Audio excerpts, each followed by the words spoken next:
নমস্কার বন্ধুরা।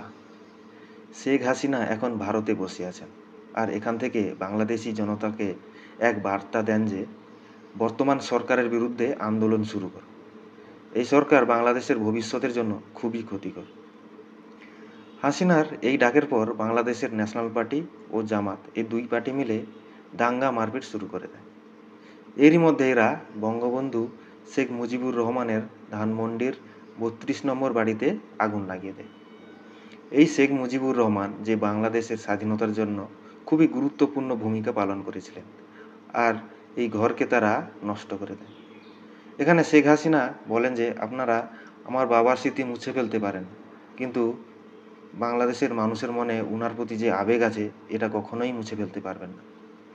এরই মধ্যে দেখলাম যে বাড়ি ভাঙচুর করার পর বাড়ির মধ্যে যাবতীয় জিনিস বাংলাদেশিরা নিয়ে পালাচ্ছে। এর আগেও আমরা দেখেছি যে শেখ হাসিনা বাড়ি ভাঙচুর করার সময় বাংলাদেশিরা কী কী নিয়ে পালিয়ে গেছিল, সেটা তো সবার জানা আছে। যাই হোক, বাংলাদেশিরা আর কতবার এইভাবে স্বাধীন করবে তাদের দেশকে, এটা খুবই বোঝা মুশকিল।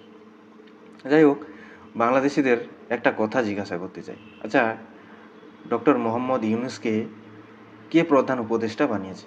একজন মার্কিন নাগরিক হঠাৎ এসে বাংলাদেশে সরকার বানালো কেন? কী তার উদ্দেশ্য? নাকি এর পেছনে অন্য কোনো বৈদেশিক শক্তি কাজ করছে? যাই হোক, এটা আপনাদের উপর ছেড়ে দিলাম, এটা আপনারা বুঝুন।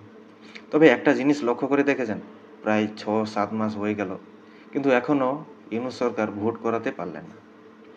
ওখানে খালেদা জিয়া আছেন বা অন্যান্য পার্টিরাও আছে, তবে ভোট করাতে এত দ্বিধা কেন? যে কোনো দেশে জনগণ নির্বাচন সরকারটা হওয়া খুবই জরুরি।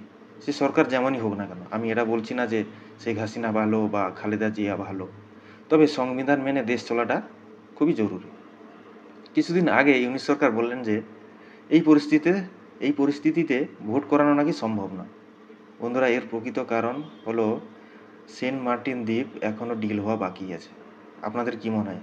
কমেন্ট করে অবশ্যই জানাবেন। কিন্তু বাংলাদেশের পরিস্থিতি কিন্তু খুব খারাপ পথে এগোচ্ছে, আর এরকম যদি চলতে থাকে তাহলে খুব শিগগির বাংলাদেশে গৃহযুদ্ধ শুরু হয়ে যাবে।